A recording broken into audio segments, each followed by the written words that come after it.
বন্ধুরা, প্রতিদিনের মতো আমরা আবার ফিরে এসেছি লক্ষ্মী কুটিরের রান্নাঘরের পক্ষ থেকে নতুন একটা রেসিপি নিয়ে। রুই মাছের মাথা দিয়ে গোবিন্দভোগের চাল দিয়ে মুড়ি ঘন্ট।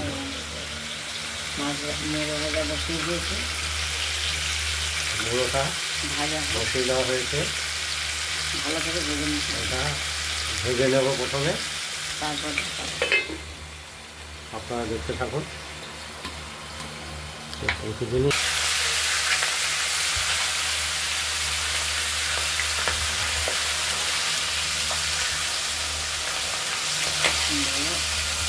মাছের মাথাটাকে আমরা ভালো করে তেলে ভেজে নিচ্ছি।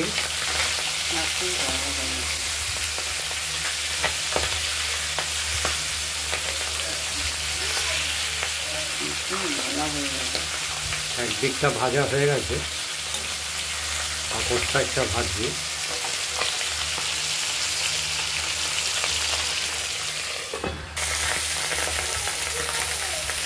আরেক দিকটাও ভাজা হয়ে এসেছে,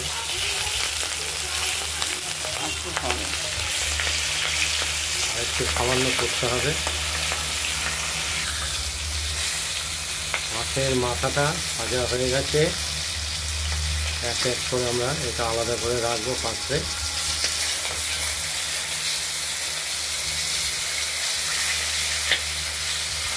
মাছের মাথাটা এখনই আমরা ভেঙে দেব, পরে সিদ্ধ যখন হয়ে আসবে তখন আমরা কিছুটা ভেঙে ভেঙে দেব। 4-5 টুকরো পোড়া করা হয়েছে একটা মাথাকে।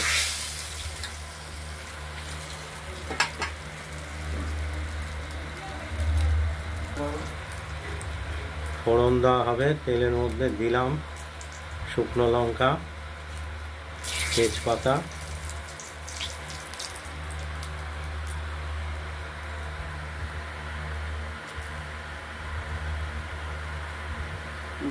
দারচিনি আর এলাচ,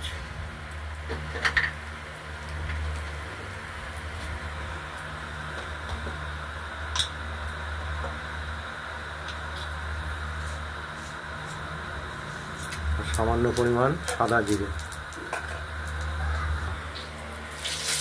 এবার গোবিন্দভোগের চালটা এই মাছের মাথার সঙ্গে পরিমাণ মতো, এই 250 তো নয়, এটা হাফ কৌটো, ওই 100 থেকে 150 গ্রাম পরিমাণ হবে। এটাকে ওই কাঁচা চালই আমরা তেলের মধ্যে দিয়ে দিলাম, ভাজা হবে। তেলের মধ্যে চালটা ভাজা হবে। এটা অরিজিনাল গোবিন্দভোগ চাল। গোবিন্দভোগের চাল দিয়ে করলে খেতে ভালো লাগে, গন্ধটা অপূর্ব টেস্ট হয়, গন্ধটাই ভালো।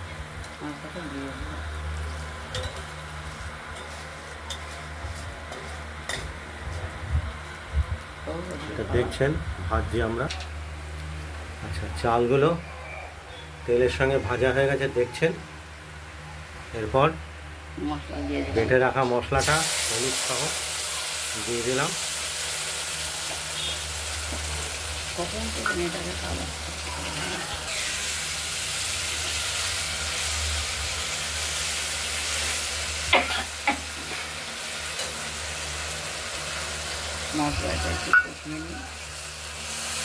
মশলার সঙ্গে একটু কষিয়ে নেব।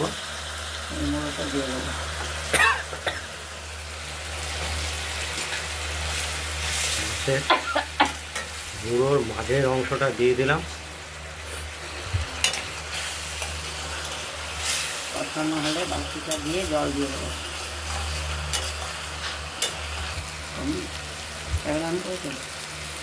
মাছের মাথার বাকি অংশগুলো দিয়ে দিলাম।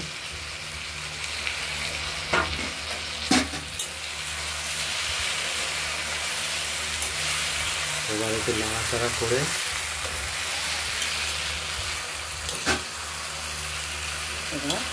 জল দিয়ে দেবো। চালটা তো সেদ্ধ করে, এবার জল দিয়ে এই চালগুলোকে একটু সেদ্ধ করে নিতে হবে। মোটামুটি তাহলে এগিয়ে আসবে মুড়ি ঘন্ট রান্না।